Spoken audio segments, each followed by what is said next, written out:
Est-ce que quelqu'un peut saluer son voisin, sa voisine et lui dire shalom dans la maison de l'Éternel? Quelqu'un peut dire à Dieu shalom, shalom dans la maison de l'Éternel. Quel privilège d'être là ce matin. Je voudrais dire merci à notre père et à notre maman pour la marque renouvelée de nous accorder ce matin d'être le canal par lequel Dieu veut nous parler. Je voudrais nous inviter à lire une portion d'écriture, ça veut dire un verset biblique, dans Ésaïe chapitre 40. Ésaïe chapitre 40. Ésaïe chapitre 40, le verset 31. Ésaïe chapitre 40, le verset 31. La Bible dit, mais ceux qui espèrent en l'Éternel renouvellent quoi? Leur force. Ils prennent leur vol comme les aigles. Que Dieu bénisse cette portion d'écriture. Mais ceux qui espèrent en l'Éternel renouvellent leur force. Et ils prennent l'envol comme celui de l'aigle. Je voudrais ce matin, par la grâce de Dieu, nous entretenir autour de ces grands thèmes que notre papa a commencé à aborder depuis le 31 décembre 2025 jusqu'au dimanche passé. Il a commencé à nous parler sur l'envol global en Jésus-Christ. Et je voudrais, dans ces grands thèmes, dans cette grande pensée, dans cette grande prophétie que Dieu a donnée à notre Père, ce matin aborder un sous-thème que j'ai intitulé « Le pouvoir de la vision, moteur de mon envol global en Christ ». Le pouvoir de la vision, moteur de mon envol global en Jésus-Christ ou en Christ Jésus. Je voudrais ce matin mettre à votre appréciation 6 vérités ou 6 principes attachés au pouvoir de la vision. 6 principes attachés au pouvoir de la vision. Et déjà d'entrée les jeux, j'établis le premier principe. L'envol global en Jésus-Christ concerne des hommes et des femmes qui espèrent en l'Éternel. L'envol global en Christ Jésus concerne des hommes et des femmes qui espèrent en l'Éternel.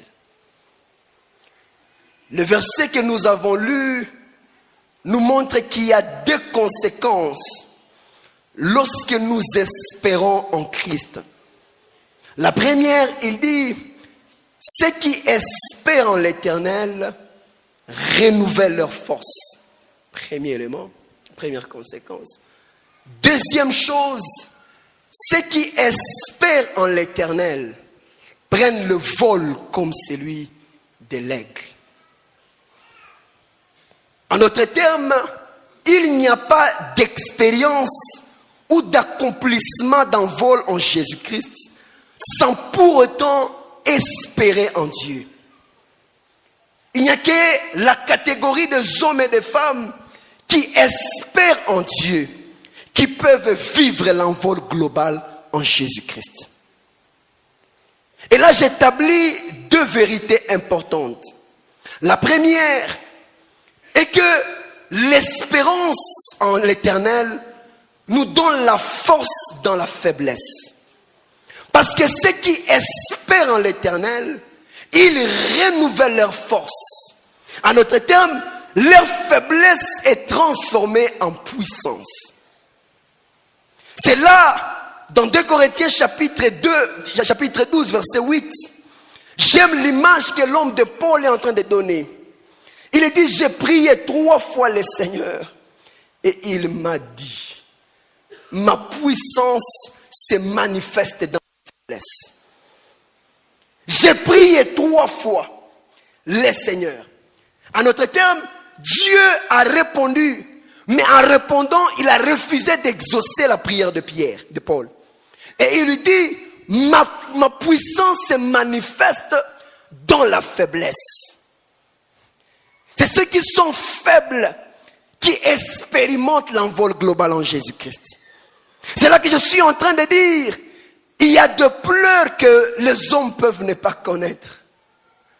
Il y a des luttes que nous avons que plusieurs ne connaissent pas. Il y a des douleurs qui n'ont pas de témoignage. Il y a même des combats qui n'ont pas de bruit. Mais ceux qui espèrent en l'Éternel, dans cette faiblesse, Dieu renouvelle votre force.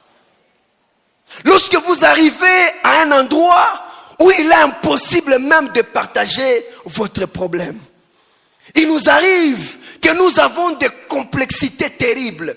Et même nous avons difficile à le dire à certaines personnes. C'est là que la puissance de Dieu se manifeste. Et des fois tu es devant Dieu et tu regardes à gauche et à droite. Si tu parles à haute voix ta requête, tu te rends compte que tu seras exposé. Même là où les hommes peuvent ne pas entendre, Dieu entend ces cris-là. Même là où les hommes et les femmes peuvent ne pas discerner ta douleur, je suis venu te dire de la part de Dieu, sa puissance se manifeste dans la faiblesse. Celui qui est en train de vivre un moment de faiblesse, l'envol global est pour vous. Parce que sa puissance se manifeste dans quoi? Dans la faiblesse. C'est là que l'homme de Paul renchérit en disant, il dit, je me glorifierai bien volonté de mes faiblesses. Il dit, lorsque je suis faible, c'est alors que je suis comment? Fort. Deuxième vérité, attachée à au premier principe, est que Dieu offre une vie impérissable à ceux qui espèrent en lui. Dieu donne une vie impérissable aux hommes et aux femmes qui espèrent en lui. Quand on essaie d'étudier ce verset, il est important de comprendre que le prophète Ésaïe, il s'appuie sur une légende juive où l'aigle, au moment de mourir, retrouvait sa force de sa jeunesse. Et il est en train de prendre cette métaphore pour nous enseigner que le cœur qui se confie à l'Éternel ne vieillit pas. Le cœur qui espère en Dieu ne vieillit pas. En d'autres termes, il ne décline pas intérieurement, même à l'approche de la mort. Ceux qui espèrent en l'Éternel ne vieillissent pas. C'est là que j'établis 4 rôles fondamentaux de l'espérance dans l'envol global. Le premier rôle de l'espérance, c'est que l'espérance est l'élément salutaire dans notre envol. Qui dit espérance est en train de parler de kav en hébreu, qui signifie se lier l'un à l'autre. Ça cache principalement 2 idées fondamentales. La première, quand on dit se lier l'un à l'autre, on est en train de parler de chercher permanemment et constamment la face de Dieu. Première idée cachée. Deuxième idée cachée, c'est également chercher dans toutes vos voies à faire la volonté de Dieu. Et quand il dit, ceux qui s'espèrent en l'Éternel renouvellent leur force, il est en train de dire que l'espérance est l'élément central, vital de l'envol. C'est là que Romains chapitre 8 nous éclaire et dit, car en espérance que nous sommes sauvés. Or l'espérance qu'on voit n'est plus espérance. Romains 8, 24 à 25. Ce qu'on voit, peut-on l'espérer? Si nous espérons, c'est que nous ne voyons pas, nous devons l'attendre avec persévérance. Si je suis en train d'espérer de vivre un envol, je dois l'attendre avec quoi? Persévérance.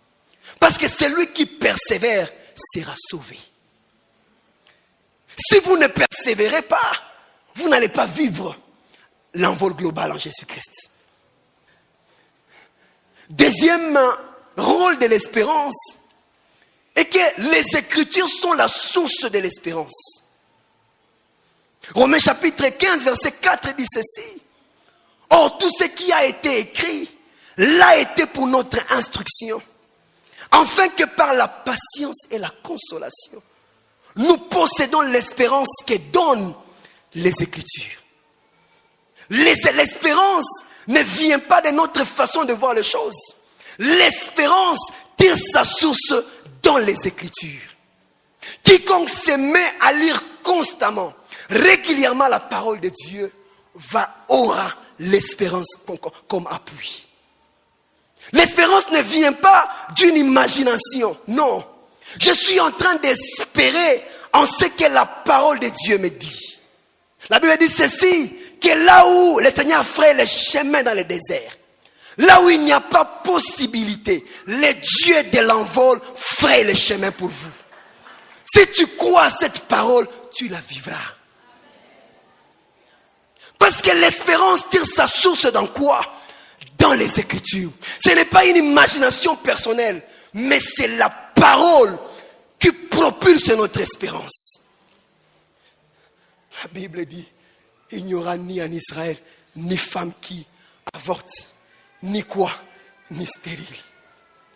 Si vous espérez l'envol dans le domaine de la progéniture, vous devez appliquer ces versets-là. Que je ne serai jamais stérile. Je ne suis pas ce que le médecin voit. Je suis ce que Dieu a dit. En Israël, il n'y aura pas de femme comment? Stérile. L'espérance vient de la parole de Dieu. Pas de vos diplômes. Troisième rôle que l'espérance joue. 1 Corinthiens chapitre 13, verset 13.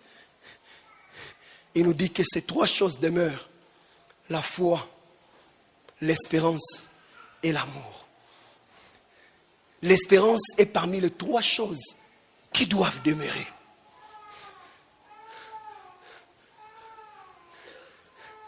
Et la quatrième chose, l'espérance nous pousse à être purs. 1 Jean chapitre 3, verset 3 dit ceci. Quiconque a cette espérance en lui se purifie. Comme notre peur est comment? Est pure. Il n'y a pas d'envol. Si nous ne sommes pas en train de sanctifier Dieu dans toutes nos voies, la condition, la sanctification est parmi les conditions pour vivre l'envol. On ne peut pas être païen et croire encore à l'envol. L'envol est pour ceux qui croient et qui sanctifient et qui cherchent Dieu pleinement de tout leur cœur. Il y a des prophéties que nous ne vivons pas parce que nos voix ne sont pas les voix de Dieu. Et à la fin, on va dire ce que le pasteur a dit était faux. L'envol global concerne des hommes et des femmes qui se sanctifient. Aide-moi à dire à ton voisin, sanctifie-toi.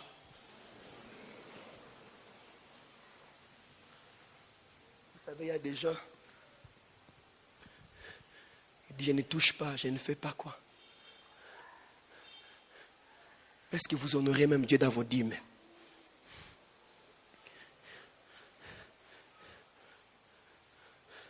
Tu peux ne pas être dans l'immoralité. Mais est-ce que Dieu vient dans tes dîmes? Est-ce qu'il est là? Il y a des gens qui ont beaucoup de justifications.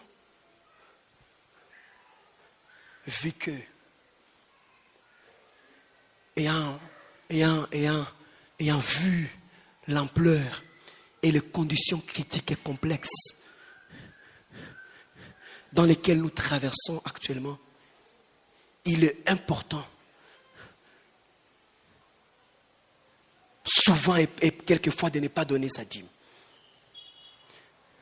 Comment vous voulez faire de Dieu votre allié s'il n'est pas allié dans vos finances?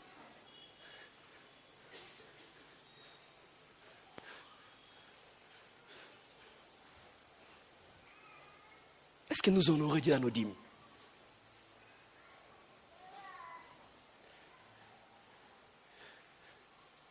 Demande à ton voisin, est-ce que tu honores Dieu dans tes finances?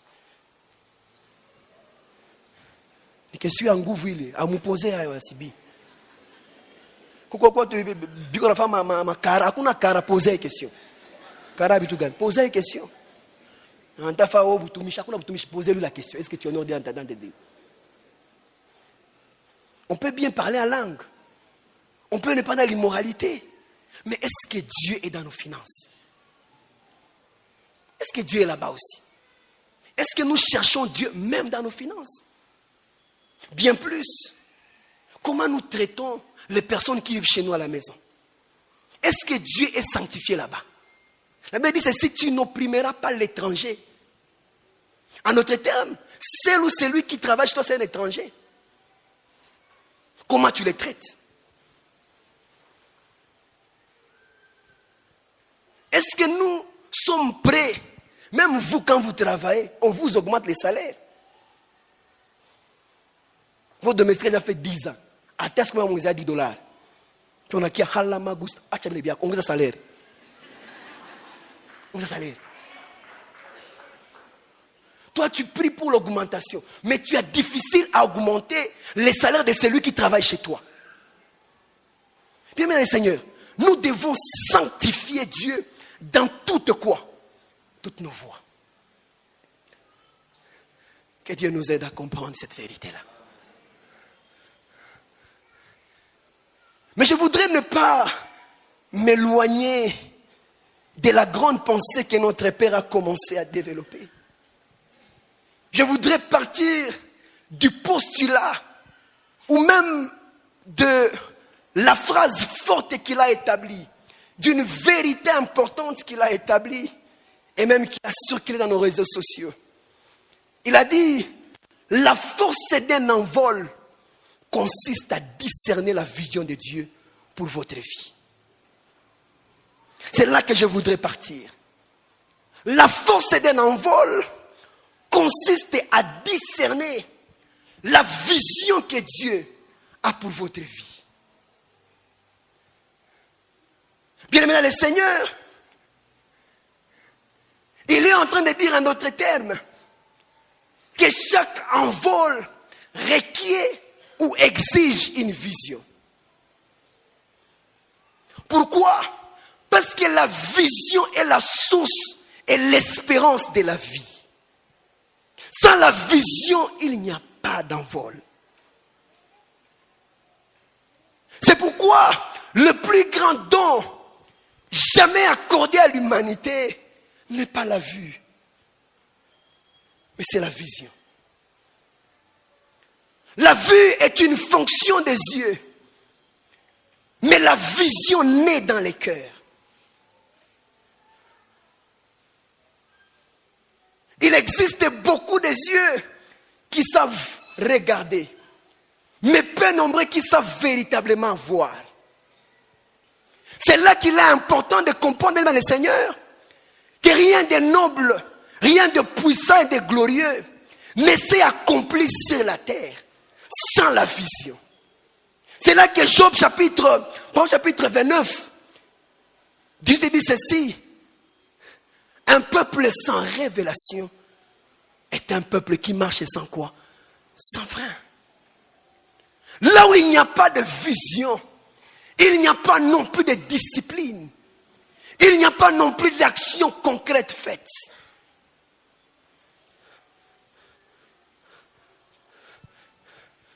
La vision est une conception inspirée de Dieu, inspirée par Dieu dans les cœurs. En fait, lorsque nous la parlons, nous pouvons la comprendre comme une capacité de voir au-delà de ce que les yeux physiques peuvent percevoir. Et discerner non seulement ce qui est et ce qui doit être, mais de les rendre également concrets. Là, nous parlons de la vision. La capacité de voir au-delà de ce que mes yeux peuvent percevoir. De discerner ce qui est, mais aussi ce qui doit être.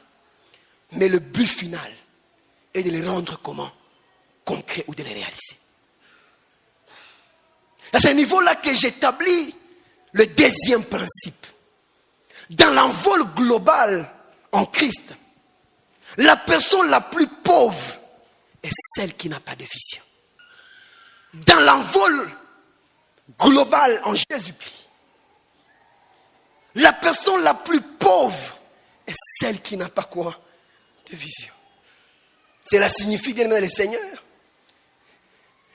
une vie sans vision est une existence frappée par la pauvreté. Et la personne la plus pauvre au monde, c'est une personne qui a la vision, mais qui ne sait pas comment le réaliser. Mais des choses montrent comment on peut être pauvre sans une vision. Bien qu'on soit matériellement stable. La première des choses, une personne qui n'a pas peut-être un objectif clair. Je voudrais aller avec vous dans Juge chapitre 19. Média, placez-moi ces versets-là. Juge chapitre 19. Dans ce temps-là, il n'y avait point de roi en Israël.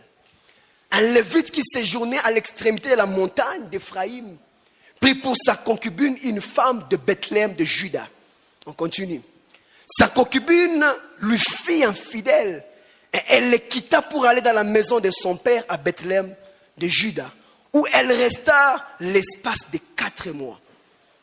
Son mari s'éleva et alla vers elle pour parler à son cœur. Et la ramener. Objectif, je me lève, je voudrais aller parler à qui? Je voudrais aller parler à qui? Au cœur de ma femme. Regardez la suite avec moi. Il avait avec lui son serviteur et des ânes. Il le fit entrer dans la maison de son père. Et quand le père de la jeune femme le vit, il les reçut avec joie. On continue. Son beau-père, le père de la jeune fille, les retint 3 jours chez lui. Ils mangèrent et burent. Et ils y passèrent la nuit. Le 4e jour, ils s'élevèrent de bon matin. Le lévite s'est disposé à partir. Mais le père de la jeune femme dit à son gendre, prends un morceau de pain pour fortifier ton cœur et vous partirez ensuite. Quantième fois? Quantième fois? 4e fois. Allons-y, verset 6. Ils s'assirent et ils mangèrent et burent en deux ensemble. Puis le père de la jeune femme lui dit à son mari, décide-toi donc de passer la nuit et que ton cœur se réjouisse. Continuons. Le mari s'est levé pour s'en aller, mais les instances de son beau-père, il passa encore quoi? La nuit. 5e jour. Le 5e jour, il se leva de bon matin pour partir. Alors le père de la jeune femme dit, fortifie ton cœur, je t'ai pris, et reste jusqu'au déclin du jour. Et ils mangèrent encore comment? Dans ce passage ici, est-ce que vous voyez l'homme qui a dit, je quitte pour aller parler à ma femme? Il l'a fait. Est-ce qu'il l'a fait, chers amis? Il ne l'a pas fait. Lorsqu'on n'a pas d'objectif clair, on est pauvre dans la vie. Laissez-moi vous montrer encore une instance. Allons dans 11, verset 13. 11 et 13. Lorsqu'ils furent près de Jébus, le jour avait beaucoup baissé. Le serviteur dit alors à son maître, allons, dirigeons-nous vers cette ville des Jébusiens et nous y passerons quoi? La nuit. Allons, verset 12. Son maître lui répondit, nous n'entrerons pas dans une ville d'étrangers où il n'y a point d'enfants d'Israël. Nous irons jusqu'à Gibéa. Écoutez maintenant le verset 13 qui me challenge. Il dit encore à son serviteur, allons, approchons-nous de l'un de quoi? Gibéa ou quoi? Et nous y passerons quoi? Est-ce que nous allons à Gibéa ou nous allons à Rama? Manque de quoi? Objectif clair. Maintenant, regardez la conclusion, verset 19 que j'aime. Placez-moi le verset 19, s'il vous plaît. Nous avons cependant quoi? De la paille et quoi encore? Et du forage pour qui? Nous avons aussi quoi? Du pain et quoi? Et du vin pour moi, pour ta servante et pour les garçons qui est avec tes serviteurs. Il ne nous manque quoi? Mais qu'est-ce qui lui manquait? Un objectif qui est comment? Peu importe la richesse matérielle que vous avez, sans une vision claire de votre vie, nous demeurons véritablement pauvres. Il avait tout, mais la conséquence nous montre ici vers la fin que même sa femme a été violée, il a été tué. Par quoi? Par manque d'objectif qui est comment? Clair. Deuxième chose qui le montre, une personne qui s'est éloignée de la vision de Dieu à cause de la circonstance de vie. Une personne qui s'est éloignée de la vision. Je suis encore dans la deuxième pensée.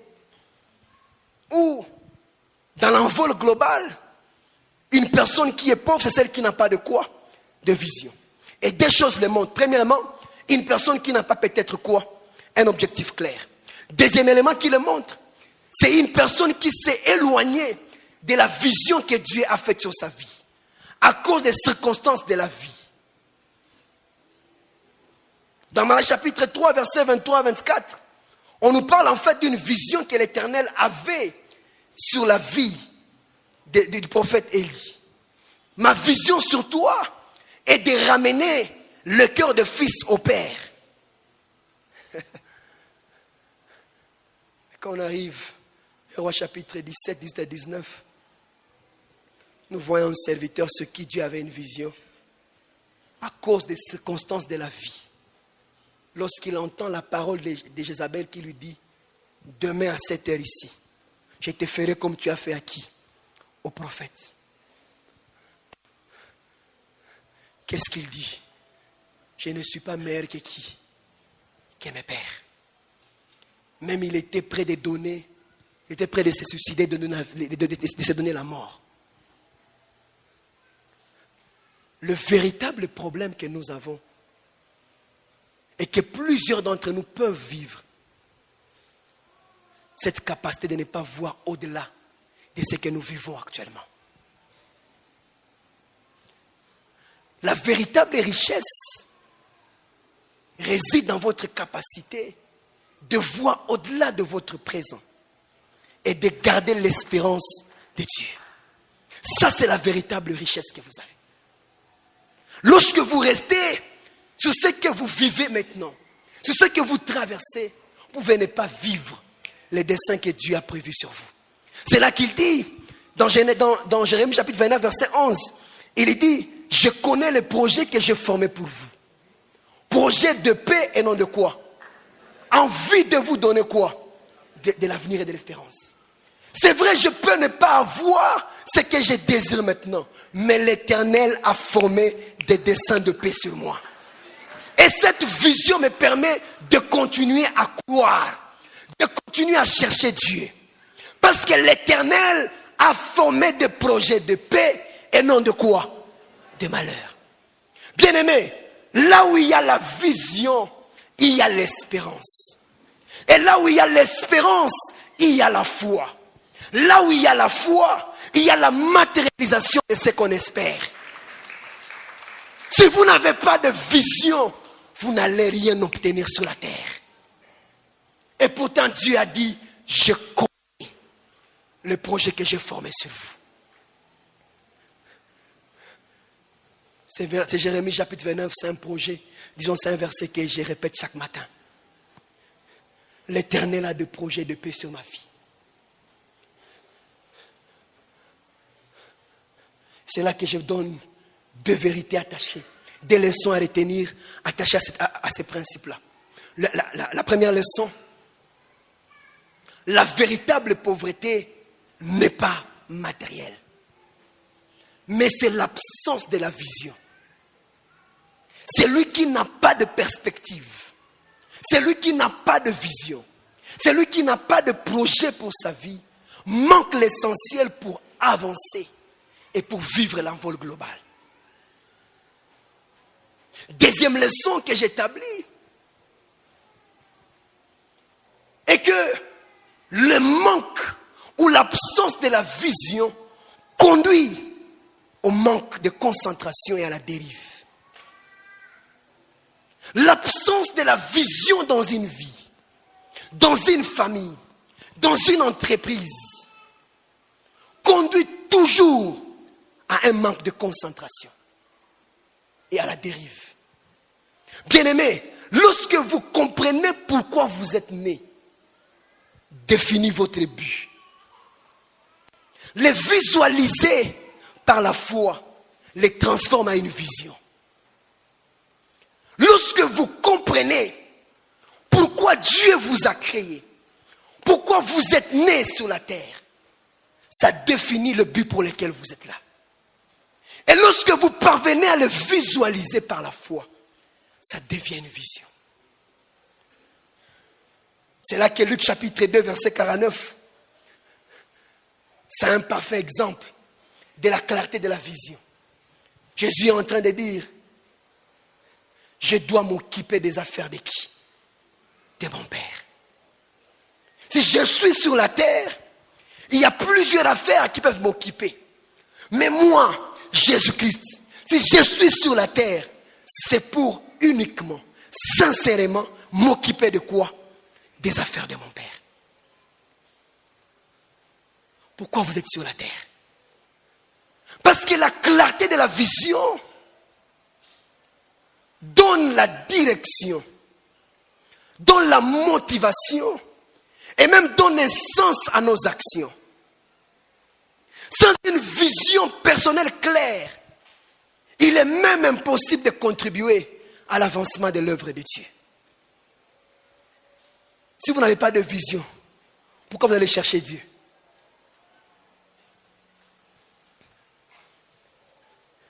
Si vous n'avez aucun objectif dans votre vie claire, pourquoi vous allez vous sanctifier? Les gens qui sont et qui vivent, permettez-moi les termes, dans le péché, ne comprennent pas la vision que Dieu a sur leur vie. Et ils estiment qu'à tout moment, ils peuvent défaire et ils peuvent encore faire quoi? Faire. Il y a des choses qui ne se défont pas.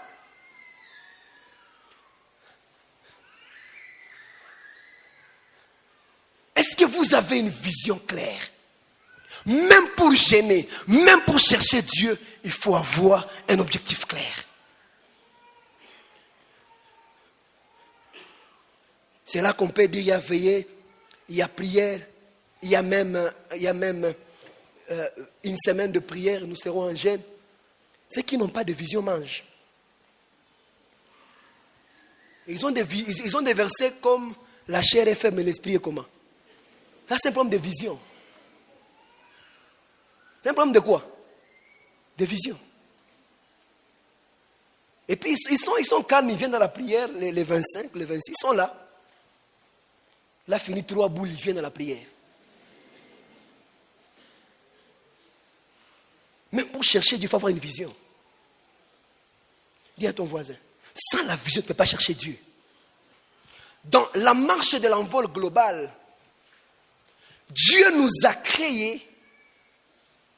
Dieu ne nous a pas créés pour être ordinaires, mais pour être spécifiques et uniques. Dans la marche de l'envol global, en Christ, Dieu ne m'a pas créé pour être un homme ordinaire, mais pour être unique. Pour être spécifique. Pour être particulier. Et même une chose peut le montrer quand nous prenons l'exemple de l'homme de Néhémie. Néhémie chapitre 1er verset 11. Néhémie le présentait comme un échanson. À notre temps, papa Jimmy, Néhémie le présentait comme un homme, un serviteur qui servait au palais du roi, mais avait pour service la dégustation du vin. Avant que le roi ne prenne le vin, Néhémie devait goûter pour savoir si le vin il est comment. Il est bon ou il n'est pas bon. C'était ça le travail de Néhémie. C'était ça la vie que Néhémie menait. Et tout le monde qui lirait ces passages peut dire que c'est un homme ordinaire. Mais quand je viens dans Néhémie chapitre 2, versets 11 à 12, on nous montre une particularité de Néhémie. La Bible dit ceci: j'arrivais à Jérusalem et j'y passais la nuit. Après quoi, je me levais avec quelques hommes, au verset 12. Je me levais avec quelques hommes sans dire à personne ce que l'Éternel avait mis dans mon cœur pour faire à Jérusalem. Lorsqu'on le voit, on voit que c'est qui? C'est un chanson, un serviteur. Mais ce qui rendait Néhémie distinct, ce qui le distinguait, qui le rendait unique, c'était ce que Dieu lui avait dit dans son cœur. C'est vrai que tu es en train de travailler comme échanson, mais ta vie, ta destinée n'est pas seulement limitée comme un échanson. Tu as une vision que tu portes. Et il dit, je n'avais jamais dit à personne cette vision-là.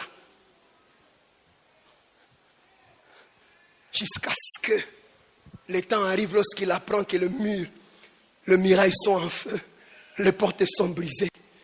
C'est là qu'il s'avance pour dire non, je suis échanson, mais il y a une vision de Dieu sur ma vie. Je suis appelé à faire quoi? À rebâtir la muraille. Bien-aimé, je suis professeur à l'université. Être professeur, c'est une chanson pour moi. Ce n'est pas le but pour lequel Dieu m'a créé. Non. J'ai fait des consultances dans les organisations internationales, mais ce n'est pas le but que Dieu m'a créé. Ça, c'est être une chanson. Le but pour lequel Dieu m'a créé, c'est ce que je fais maintenant. Annoncer l'évangile. Et quand je le fais, je me sens à l'aise. Au-delà d'être à l'auditoire, au-delà d'être dans les organisations internationales, quand je suis ici sur la chair, je me sens à l'aise. C'est pour ça que Dieu m'a créé. Quand je suis en train de parler au couple, je me sens également comment? À l'aise. C'est pour ça que Dieu m'a créé. Vous, qu'est-ce qui vous met à l'aise? Être directeur, c'est être chanson. Aide-moi à dire ça à ton voisin.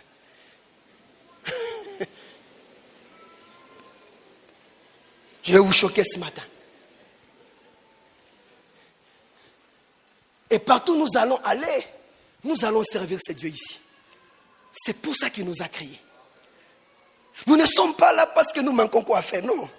Nous sommes là parce que nous avons compris le but pour lequel Dieu nous a créés. Et ce but dicte nos actions. Nous pouvons avoir des opportunités pour l'abandonner, mais on ne peut pas. Parce que nous savons que les desseins qu'il a formés sur nous sont des desseins de paix et non de malheur. Je ne peux pas me permettre de faire partie de l'occultisme. Pourquoi faire là-bas? Le Dieu qui m'a créé et celui qui m'a amené jusqu'ici me fera encore arriver jusque là-bas. Si tu comprends pourquoi tu es là, tu définis tes actions dans la vie. Pourquoi Dieu vous a créé? Pourquoi vous êtes là? Il y a des gens qui se sentent à l'aise. Je suis humanitaire. Mais des fois, vous venez avec vos badges ici. Nous vous voyons. Qui vous a dit qu'être humanitaire, c'est la finalité de la vie? Vous venez avec vos badges, c'est pas mauvais, c'est bien. Nous les portons aussi. Mais c'est une étape préparatoire. La finalité est de discerner ce que Dieu a dit sur ta vie. C'est même ça l'essence et le soubassement de l'envol global.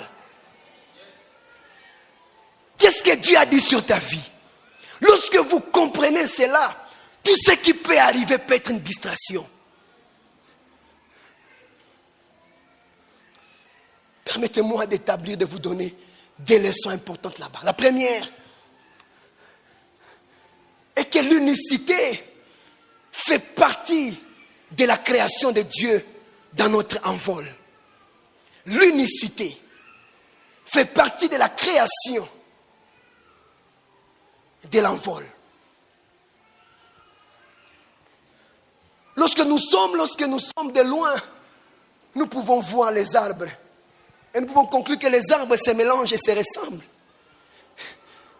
Pasteur Richard, lorsque nous nous approchons de près, nous réalisons que chaque arbre est commun et unique dans sa forme. Bien-aimé le Seigneur, Dieu nous a créés. Dieu a créé chacun de nous particulier, malgré les apparences qu'on peut voir. Les apparences peuvent être les noms, les travaux qu'on fait, l'origine, les quartiers qu'on habite. Mais dans la création de Dieu, chacun d'entre nous est commun, est spécifique.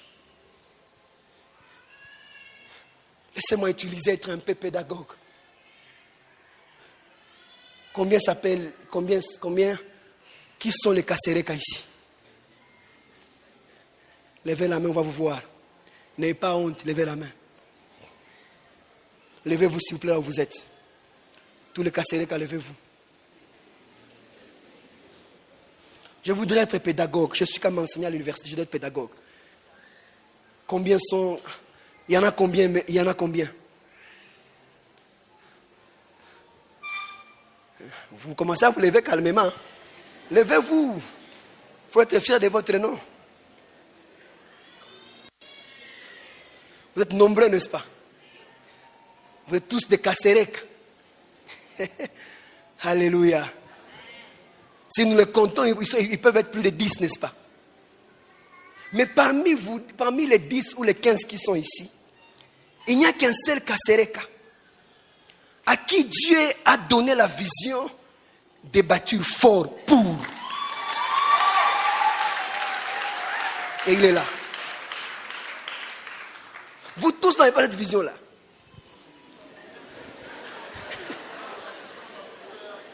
Vous avez vos visions, mais pas cette vision ici de faire quoi? Il n'y a qu'un seul, ici dans cette salle, à qui Dieu a donné la vision de faire quoi? Et nous tous, nous sommes battus forts. Celui qui n'est pas bâti, il faut qu'il se lève, il part. Vous voyez, vous êtes assis. Donc vous tous avez déjà été battus comment? Pourquoi? Parce qu'un homme a discerné la vision, la particularité et la spécificité de sa raison d'être. Dieu lui a dit, va et bats mon peuple fort. Pourquoi?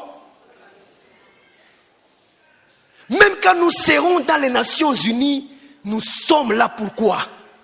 Pour la mission, ce n'est pas pour l'argent. Nous sommes là pour faire connaître le nom de qui? De Dieu. On ne doit pas faire bon, on a fait kawapi. Nous allons arriver au ciel. Lorsque notre félicité, là que nous allons arriver. Même quand tu auras maison, papier, tout ça. La vision de Dieu, quand tu es ici, c'est bâtir fort. Pourquoi? Pour la mission. C'est pourquoi, en économie, la rareté est une valeur. Et votre unicité définit votre valeur.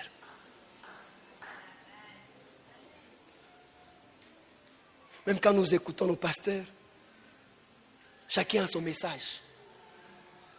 Ils sont particuliers. Quand vous écoutez le pasteur Marcel, c'est combat et délivrance. Vrai ou faux? 7 combats. Il n'y a pas de prédication sans quoi? Oui, c'est pourquoi Dieu l'a créé. Quand vous écoutez Papa Jean-Pierre, c'est encouragement. Même quand nous sommes, il nous encourage. Monsieur Gopé. Est-ce que c'est vrai ou c'est faux? Alors, particulier. Quand vous écoutez le pasteur Richard, c'est la grâce.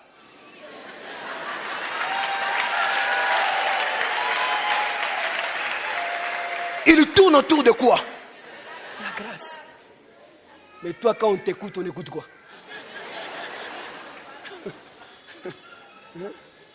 Quand on écoute Maman Rosette, c'est la discipline. Mère n'a pas mouza. Ou chez la mère ni discipline. Ni fimbo la iko fimbo. Pampa. Vrai ou faux? Quand vous écoutez les bien-aimés Baïzi, c'est la profondeur. L'attachement à qui? À Dieu. Mais quand vous écoutez notre Père, Nemungu, Dieu est imminent. Papa. Dieu est transcendant.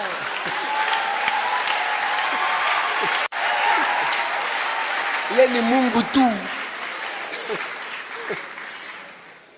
Pasteur Masi, il y a Nemungu tout. Il vous dit, mupende Mungu. Quand mpende Mungu, mutabarikiwa.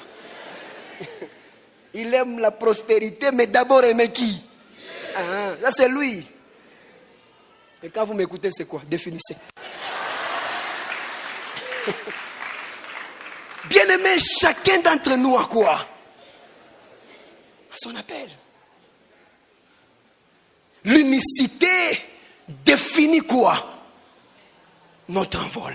Deuxième leçon que je tire là-bas, vous ne vous sentirez pleinement être exceptionnel et unique lorsque vous commencerez à fonctionner comme tel. Vous ne vous sentirez pleinement unique et particulier que lorsque nous allons commencer à fonctionner comme quoi?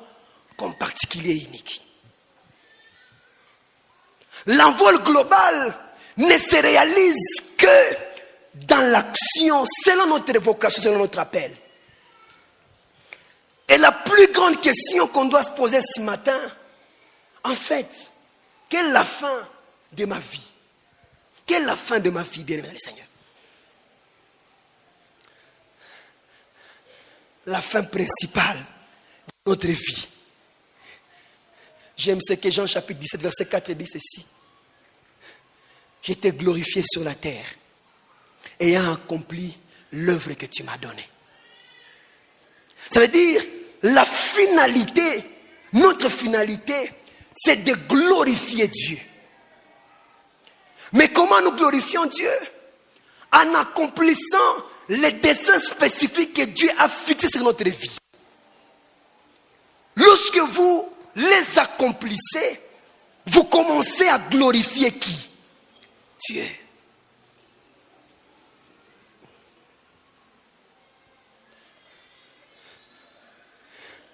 Bien-aimé dans le Seigneur.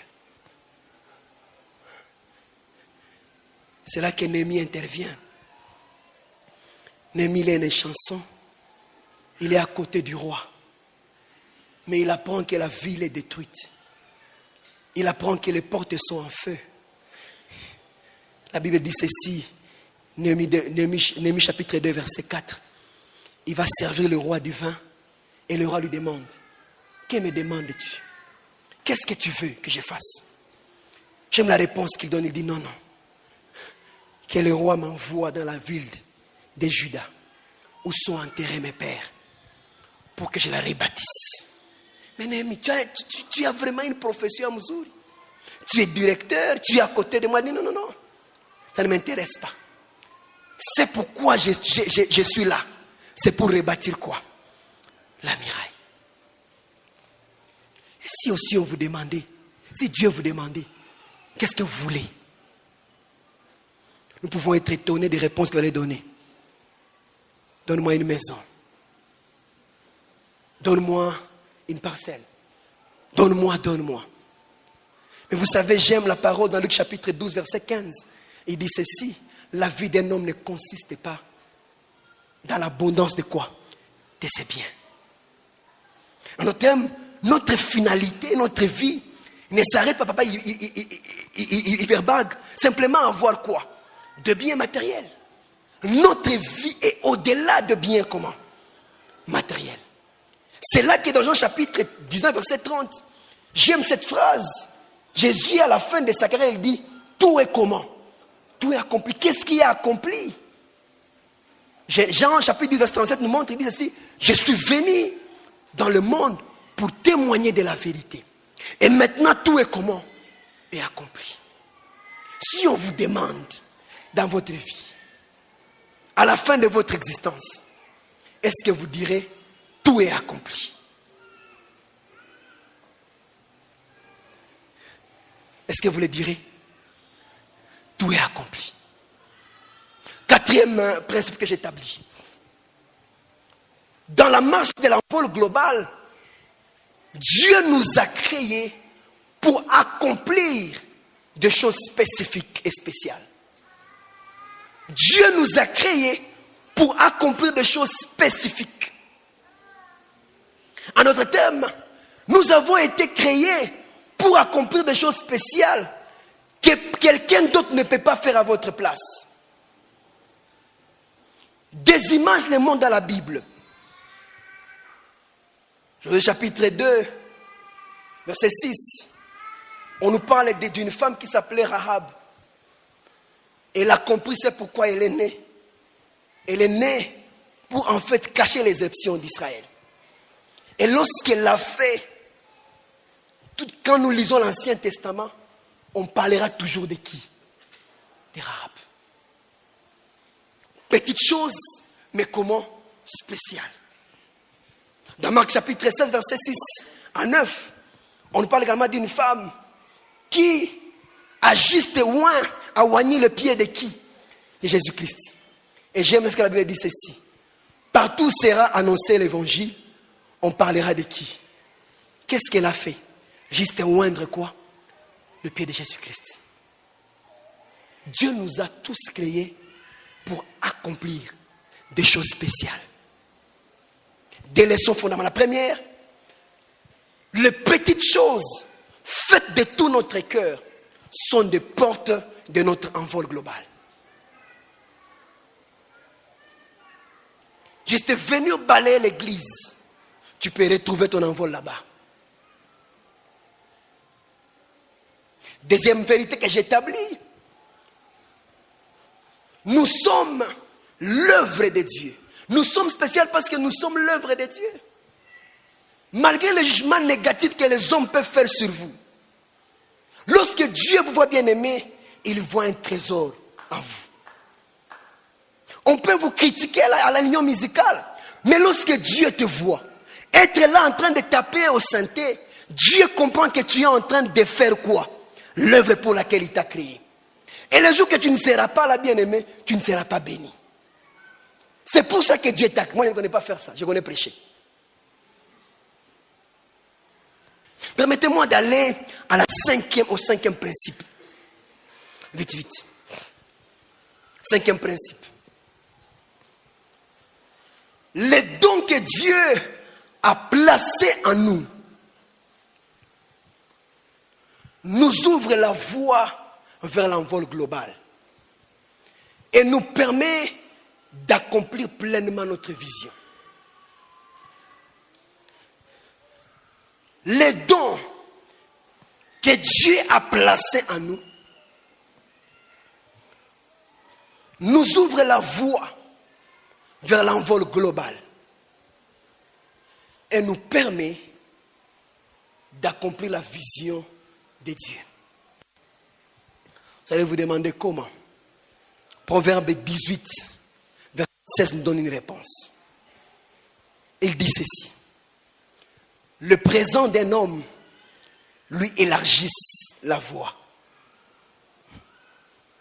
et lui donne accès auprès des grands. On peut lire avec ça. Pas ça.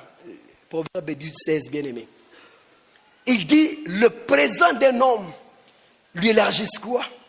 La voie. Et lui donne accès auprès de qui? Des grands. Je voudrais mentionner là-bas 3 choses importantes. La première, il est intéressant de noter que la Bible ne dit pas l'éducation, les diplômes lui ouvrent la voie. Placez-moi sur ça là, s'il vous plaît. Proverbe 16, on peut laisser ensemble pour que vous compreniez. Il dit, le présent d'un homme lui élargisse quoi? La voie. Et lui donne quoi? Accès auprès de quoi? Première vérité à noter, bien aimé dans le Seigneur. il est intéressant de voir que la Bible ne dit pas l'éducation lui ouvre quoi? La voie. Il dit les dons. Ça veut dire, c'est ce que Dieu a mis en toi qui te permet de commencer à vivre l'envol et de réaliser la vision de Dieu sur quoi? Dans ta vie. Il n'a pas dit l'éducation. Il n'a pas dit les diplômes. Il a dit les dons. Voyons maintenant avec vous 1 Samuel 16. On y va vite. 1 Samuel 16, verset 17. Première image. 1 Samuel 16, verset 17 à 18. Est-ce qu'on peut y aller vite? Je voudrais qu'on lise ensemble pour que le peuple comprenne. 1 Samuel 16. Écoutez ce qui est dit ici. Saul répondit à ses serviteurs. Trouvez-moi donc un homme qui fait quoi? Qui joue bien. Et amenez-le-moi. Alors maintenant, verset 17. L'un des serviteurs prit la parole et dit: voici, j'ai vu un fils de qui? D'Issaï Bethlémite. Qui sait jouer? C'est aussi un homme comment? Fort, vaillant, guerrier, parlant bien et d'une belle figure. Et l'Éternel est comment? Maintenant, allons au verset 23. Vous allez voir et comprendre ce qu'il vient de dire. Verset 23. Lorsque l'Esprit de Dieu était sur Saul, David prenait quoi? La harpe et jouait de sa main. Et il respirait comment? Plus à l'aise. Et il se trouvait comment? Et l'Esprit me faisait comment? Où est le diplôme là-bas? Où est doctorant? Oh, je suis docteur. Master. En sciences économiques. Option gestion de crise. Et quoi pas?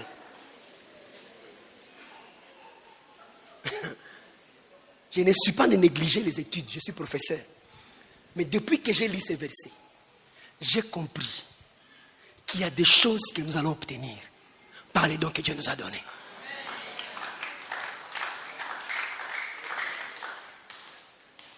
Les dons fait quoi? Ouvre. Deuxième chose à noter là-bas et à comprendre.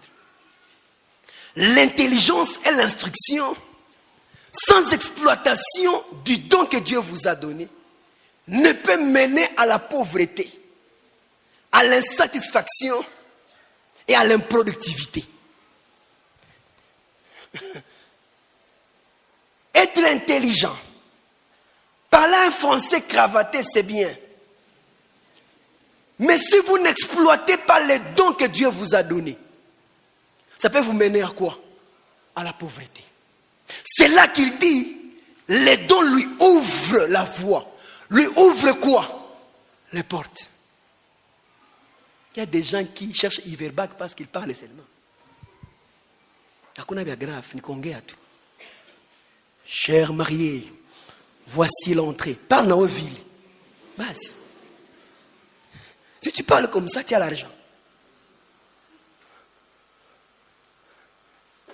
Je ne suis pas de négliger les diplômes. Mais nous sommes une société où nous avons mis notre accent sur quoi? C'est les diplômes. Et même les parents seulement. Et même les parents, des fois, ont difficile d'investir. Lorsqu'ils voient un enfant un don, ils ont difficile à investir là-bas. Vous voyez que votre enfant sait chanter, mais vous avez difficile à investir dans lui. Vous ne prenez aucune mesure pour l'aider à continuer à faire quoi? À chanter. C'est bon, mais où est aussi la place de quoi? Titon. La Bible dit ceci, que ces dons-là, lorsqu'il est exploité, il vous donne accès à qui? Au grand. Il y a des portes, il y a des tables sur lesquelles on va s'asseoir, parce que simplement, on a travaillé sur les dons. J'ai dirigé une interview récemment dans une organisation. On voulait engager quelqu'un. J'ai envoyé les questions. Ils ont fini. Après un mois, on m'a envoyé. On m'a dit non, il y a 5 personnes. Je crois 2 ou 3 personnes qui devaient passer maintenant à l'interview. J'étais avec quelques panélistes. Et nous posons chacun de nous une question. Et chacun cote. Et à la fin, tous sont des licenciés en psychologie. Tous ont fait la psychologie clinique. Mais qu'est-ce qui a fait qu'on a pris l'un et laissé l'autre? L'autre seulement savait parler. C'est tout.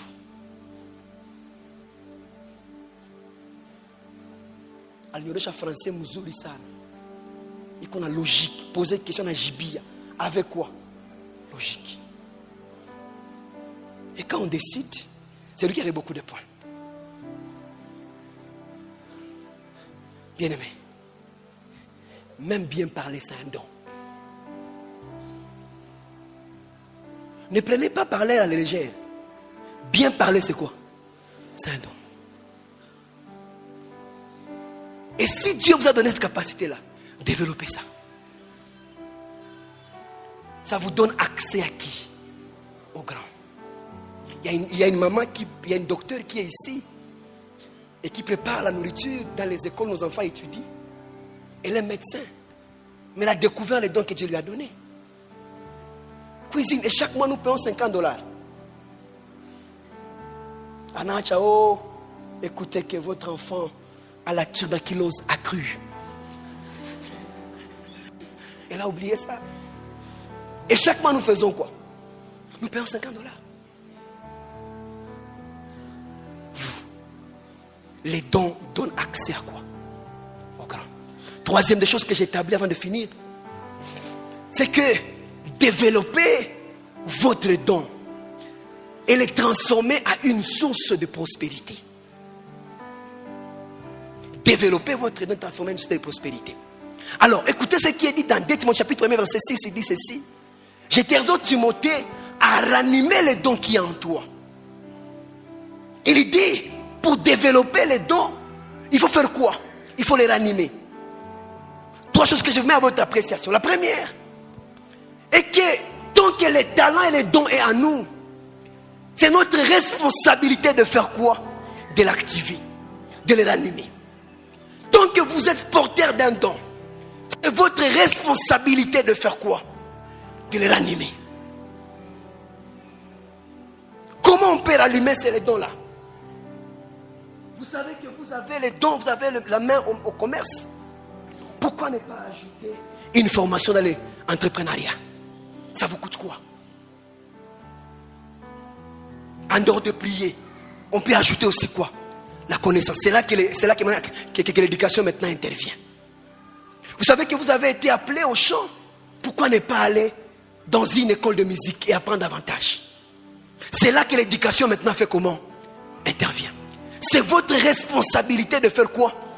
De ranimer les dons. Deuxième chose, les dons est donné par Dieu. Il ne s'en prend pas. C'est quelque chose que l'on découvre et que l'on doit ranimer. Les dons est donné par qui? Par Dieu. Il ne s'en prend pas. C'est une chose qu'on découvre qu'on doit faire maintenant comment? Ranimer. Troisième chose que j'établis. Bien aimé, l'amélioration du don passe par la pratique. On ne peut pas améliorer un don juste en ayant un don. C'est là que l'homme de David a dit ceci. Lorsqu'il vient devant Goliath, il dit non, moi je vais me battre contre celui-ci. Il avait déjà pratiqué à tuer l'ours. Et il connaît maintenant que tuer Goliath c'est quoi? C'est rien. Il a pratiqué. Est-ce que vous pratiquez?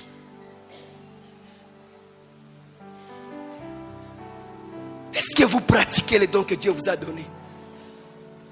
Bien-aimé, les dons ouvrent la voie. Est-ce que vous pratiquez ce que Dieu vous a donné? On peut ne pas avoir le travail, mais on a une main pour faire le beignet. Est-ce qu'on peut pratiquer le beignet? Ne vous découragez pas que les gens n'achètent pas. Dieu vous donnera vos clients. Continuez à faire quoi? À pratiquer.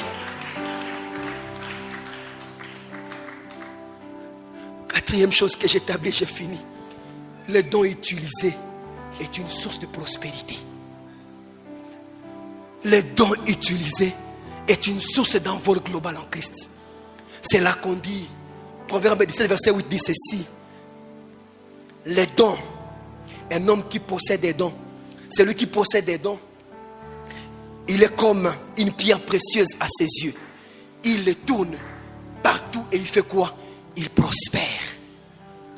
Un don que Dieu a donné va nous ouvrir le voie pour notre envol. Nous voulons vivre l'envol global.